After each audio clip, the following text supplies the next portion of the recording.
देखिए, महाविकास आघाड़ी है।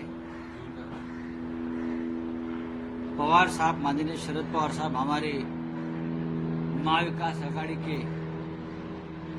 प्रमुख स्तंभ है, मार्गदर्शक है, हमारे प्रमुख नेता भी है। और अब तक सीट शेयरिंग की बात भी नहीं हुई है, चर्चा भी नहीं शुरू है, न एनसीपी के साथ न कांग्रेस के साथ। तो ये बात उठती नहीं कि कौन कितनी सीटें लड़ेगा। सभी बराबर के हिस्सेदार हैं। लोकसभा चुनाव में हमने महाविकास आघाड़ी ने एक साथ चुनाव लड़कर पूरे देश को दिखा दिया एकता का जोड़ क्या होता है। हमने रोका है, बहुमत को रोका है मोदी जी के, महाराष्ट्र ने और उत्तर प्रदेश ने। तो हमारी बातचीत जल्दी शुरू होगी। 25 तारीख को हम बातचीत के लिए बैठने वाले थे, 3 पार्टी, लेकिन कांग्रेस पार्टी का दिल्ली में कुछ महत्वपूर्ण बैठक है, तो महाराष्ट्र के सभी नेता दिल्ली में जा रहे हैं। इसलिए 25 तारीख की जो हमारी महाविकास आघाड़ी की बैठक थी वो हमने आगे कर ली। अब विधानसभा और पार्लियामेंट का अधिवेशन चलेगा, उसके बाद हम फिर एक बार बैठेंगे और हम एक दूसरे के साथ बैठकर बातचीत करेंगे। उसमें क्या है, कौन कितनी सीटें लड़ेगा उस पर निर्भर करता है कि कौन कहां जीतेगा। जरूर इस बार शरद पवार साहब का स्ट्राइक रेट सबसे ज्यादा रहा है। पवार साहब 10 सीटें लड़े और 8 जीते।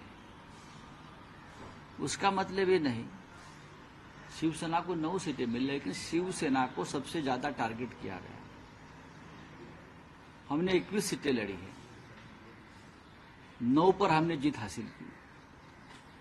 मुंबई वाले एक सीट को डाका डाला है बीजेपी के और शिंदे की तरफ से, वो भी सीट हम जीत गए थे। 2-3 सीटें ऐसी है कि बहुत कम मार्जिन से हमको हारना पड़ा। तो हमारा भी स्ट्राइक रेट बहुत अच्छा है, कांग्रेस का अच्छा है। तो 288 सीटें महाराष्ट्र में है, किसी को कुछ कम नहीं पड़ेगा, सब आराम से लड़ेंगे। हो गया आपका? सर यूजीसी नेट जो एग्जाम को लेके एक नया कानून भी, अगर पेपर लीक करते हैं तो एक नया एंटी पेपर लीक कानून लागू कर दिया। देखो, ऐसे एंटी बहुत कानून पहले भी लाए हैं मोदी जी ने।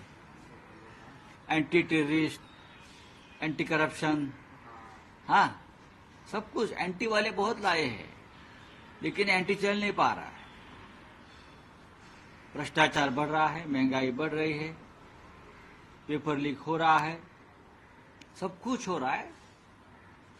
सरकार कानून बनाते हैं अपने हिसाब से, और इस कानून की धज्जियां उड़ाने का काम उनके लोग करते हैं। कानून से बनाओ आप।